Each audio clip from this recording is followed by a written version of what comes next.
ये नाम पड़ा उत्तरकांड। नौ सुंदरकांड 5वें अध्याय में आया। ये न तो आयु है न तो स्थान है। तो ये नामकरण किस तरह से वाल्मीकि जी ने किया होगा। आखिर बाकी जो कांड हैं वो असुंदर तो नहीं है लेकिन भगवान को, वाल्मीकि जी को ऐसा लगता है कि यहाँ पर सौंदर्य विशेष है। सुंदरकांड में असल में 3 लोगों की शरणागति घटती है। तो पहली शरणागति श्री हनुमान जी महाराज की है, जो किष्किंधा कांड में ही हुई, लेकिन जाके संपूर्ण हुई सुंदरकांड में। दूसरी शरणागति है विभीषण की, तो वो सुंदरकांड में ही आकर के भगवान की शरण में पड़ा। और तीसरी जो शरणागति है वो समुद्र की है। तो भगवान जब उसको थोड़ा डराते हैं, धनुष बाण का संधान करते हैं, तब वो शरण में आता है। मान तजी, तो इसका मतलब है कि समुद्र में जो शरणागति में बाधा है वो अभिमान था, मान था।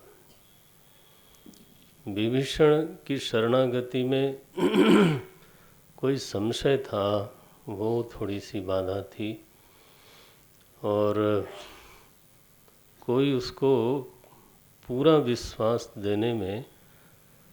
देने वाला चाहिए था।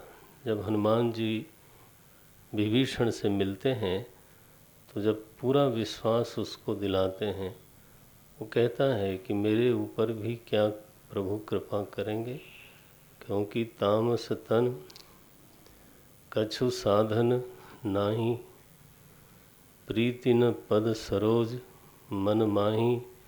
जिस प्रकार के प्रेम की बात भक्ति शास्त्रों में कही गई है, ऐसी प्रीति मैं अपने भीतर अनुभव नहीं करता। ये ईमानदार स्वीकृति है। मेरी प्रीति दुनिया के प्रति भी है, पद के प्रति भी है, प्रतिष्ठा के प्रति भी है। विभीषण के हृदय में तो सत्ता की वासना है। वो बोलते हैं, भगवान के सामने अपना दिल खोलते हैं, उर कछु प्रथम वासना रही, प्रभुपद प्रीति सरित सो बही। भगवान ने इतना ज़्यादा प्रेम किया उसको कि वो वासना उसकी बह गई। अब उसको लगता है कि सत्ता में जो आनंद मैं देख रहा था, अब वो नहीं चाहिए। इतना प्रेम जो मिला है मुझे, बस ये प्रेम बना रहे। तो जब तक आनंद का कोई गहरा स्रोत न मिल जाए, तब तक छोटी छोटी चीज़ें अधिक आकर्षक लगती हैं।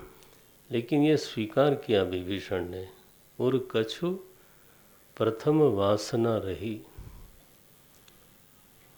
तो ये अनुभव में आता होगा, आपको आया हो, जरूर होगा, हमारे अनुभव में आया कि जब प्रेम प्राप्त होता है, जैसे गुरुदेव का प्रेम प्राप्त हुआ, तो ये लगता था कि इसके अलावा और क्या चाहिए। वो बस उनका प्रेम मिलता रहे, कहीं भी बैठा दें, कोई भी काम करने को बोले तो वो हम करते रहेंगे। उसमें पद और इस स्थान का कोई महत्व रह नहीं जाता, वो चाहिए नहीं। मानो स्थान बड़ा हो जाए और पद बड़ा हो जाए, या कोई वांछित स्थान हो जाए और प्रेम न रहे। अगर चुनाव करने की बात आवे, प्रेम न मिले, स्थान बढ़िया हो गया, तो अब वो लगता था, जिसने स्वाद चखा हो ना, उसको ये साफ साफ लगता था कि स्थान नहीं चाहिए, प्रेम चाहिए। तो राम जी ने जब प्रेम का स्वाद चखाया, तब जाकर के विभीषण की वासना निवृत्त हुई। वासना हमेशा भोगने से निवृत्त नहीं होती। वासना हमेशा विवेक से निवृत्त नहीं होती। कई बार वासना की जो औषधि है ना, वो कोई दूसरी भी होती है। तो प्रेम प्रवर्षण हो जाए प्रभु की ओर से, अथवा जो भी हमारा श्रद्धेय है, जो हमारा आराध्य है, जो प्रभु का ही प्रतिरूप है, माने जो भगवान मेरे जीवन में करना चाहते हैं वो किसी को निमित्त बना के करना चाहते हैं, करते हैं।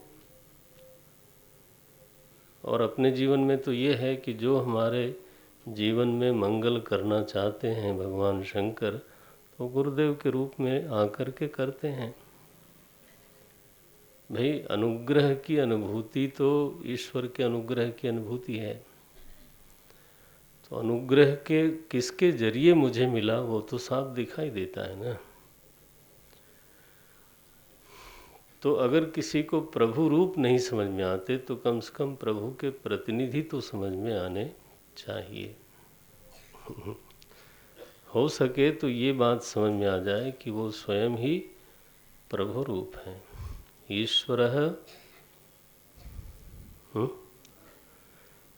ईश्वरः गुरुरात्मेति मूर्ति भेद विभागिनः। ये तो केवल मूर्ति का विभाग है, तत्व का नहीं।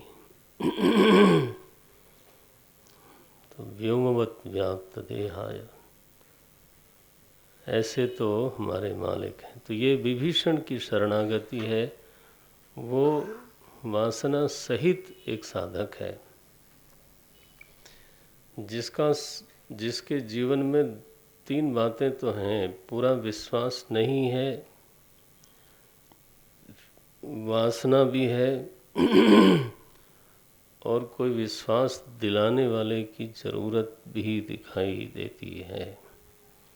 लेकिन वो साधक है, क्योंकि हमेशा ही नीति मार्ग पर विभीषण रहे।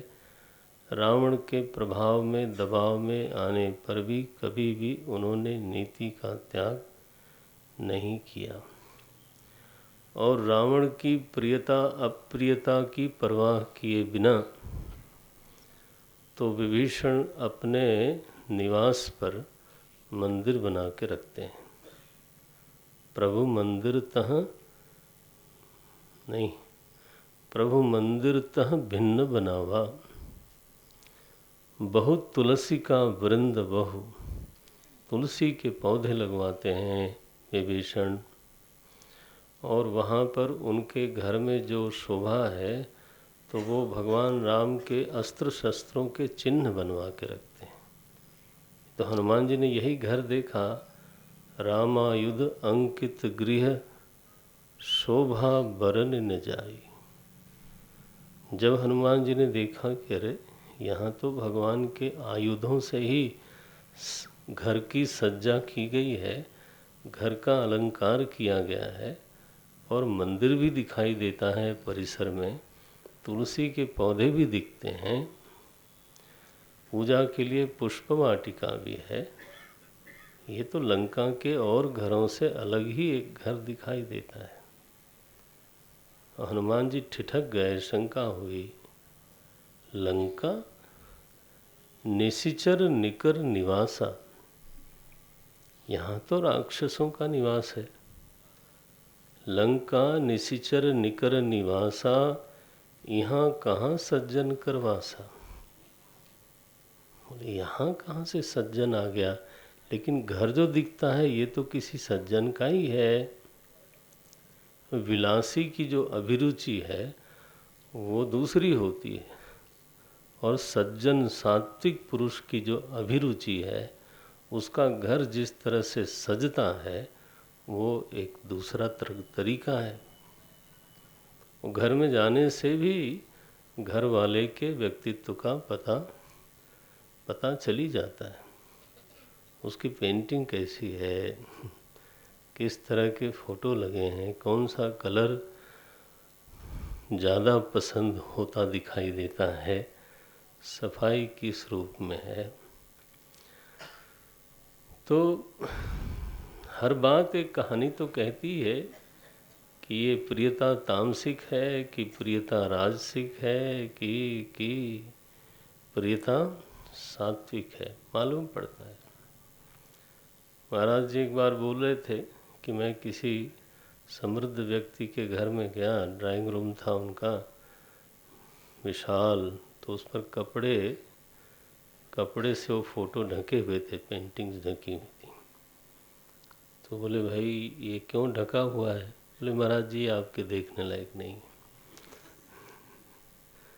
अब बोलो आप, तो फिर मैंने आपके देखने लायक नहीं है बाकी लोगों के देखने लायक।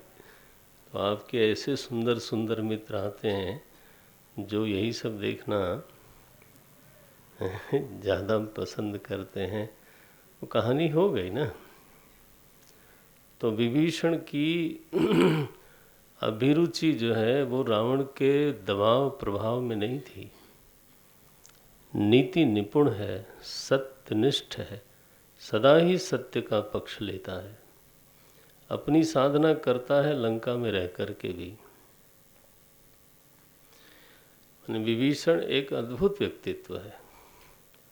जब हमारे मन में इस तरह की बातें आती हैं, हम लोग जब कहते हैं कि हमारी परिस्थिति ऐसी नहीं है कि हम साधन भजन कर सकें, परिस्थिति को कदाचित दोष देते हैं, तो उस समय विभीषण की याद कर लेनी चाहिए। विभीषण जिस वातावरण में था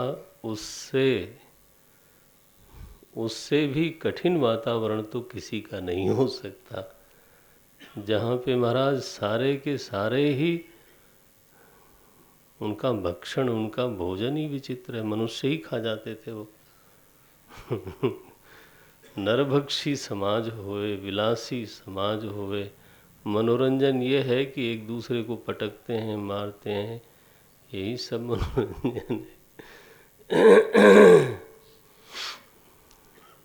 अपहरण ही उद्योग है।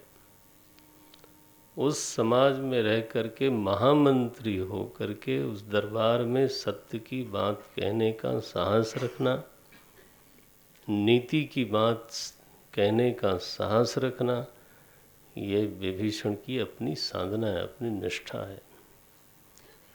तो विभीषण कोई मामूली व्यक्तित्व नहीं है, लेकिन बड़े से बड़े व्यक्तित्व में भी कमियां रहती हैं। अब देखो उसकी शरणागति में बाधा पड़ी हुई थी। विश्वास नहीं था ऐसा तो कोई बोलने का साहस भी नहीं कर सकता, लेकिन विश्वास इतना नहीं था कि वो समर्पित हो जाए।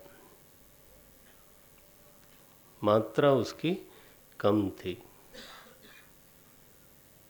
विश्वास था कम था, साधना थी कम थी, ये और वासना तो थी ही थी, उसने स्वीकार किया। नारायण तो ये दूसरी शरणागति है।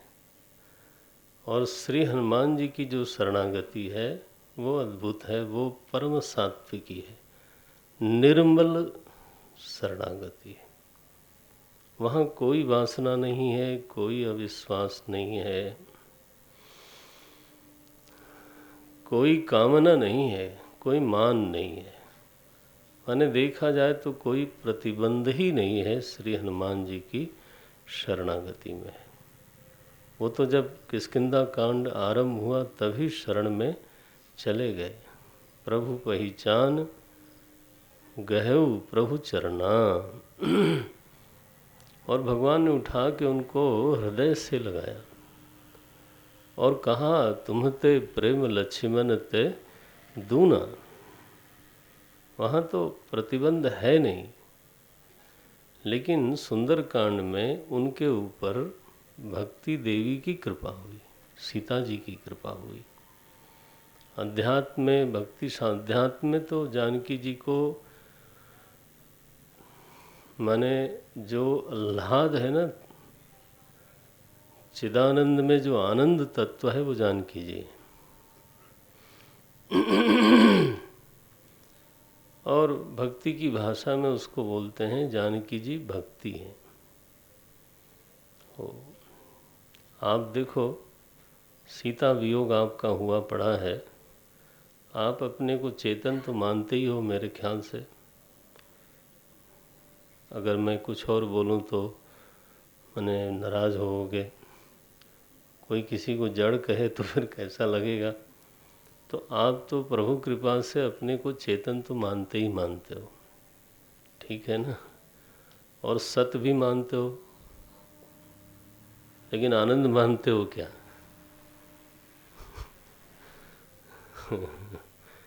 ये जानकी जी का अपहरण है, और इसलिए कहाँ कहाँ खोजते हैं, हे खग, हे मृग, मधुकर श्रेणी, तुम देखी सीता मृग नैनी। वो राम जी के विलाप पे तो हम लोग भले ही कुछ भी कह लें, लेकिन हम लोग भी महाराज खंबे में भी खोजते हैं। वो तो खग मृग में खोज रहे थे, हम लोग खंबे में, फ्लोर में खोजते हैं, फ्लोर में। नहीं नहीं, मार्बल लगाओ तब मज़ा आएगा। नहीं नहीं नहीं, इटालियन मार्बल लगाओ तब मज़ा आएगा। मैट फिनिश करो, नहीं ग्लास फिनिश करो। हाँ, बाथरूम की टाइल में जानकी जी को ढूंढते हैं।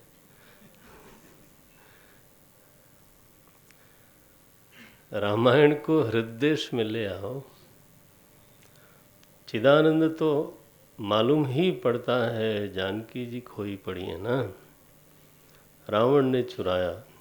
विनय पत्रिका में रावण के लिए कहा गया, मोह दस मौली। मोह जो है वो दस मौली है, रावण है। मोह दस मौली तद्भ्रात अहंकार, काम पाकार जित विश्राम हारी। मेघनाद कौन है? बोले काम। ये जब गर्जना करता है ना मेघ की तरह, तो देवताओं का राजा जो इंद्र है मन, वो कांपता है। काम पाकार जित विश्राम, कितनी बार मन को इसने जीता है। विनय पत्रिका जब आदमी ठीक से पढ़ता है तो रामायण ज़्यादा समझ में आती है। इसलिए मैं ये भी प्रेरणा देता हूँ कि आपको कभी समय मिले, आप लोग व्यस्त लोग हो, तो स्वाध्याय थोड़ा करना चाहिए, बढ़ाना चाहिए। तो विनय पत्रिका भी पढ़िएगा। एक कुंभकर्ण है अहंकार, वो महाराज सोवत नहीं के, वो सोता है तभी अच्छा समझो, अगर जगा तो वो सबको खा जाता है, ठीक है ना। कुंभकर्ण सम सोवत नी के, एक कुंभकर्ण की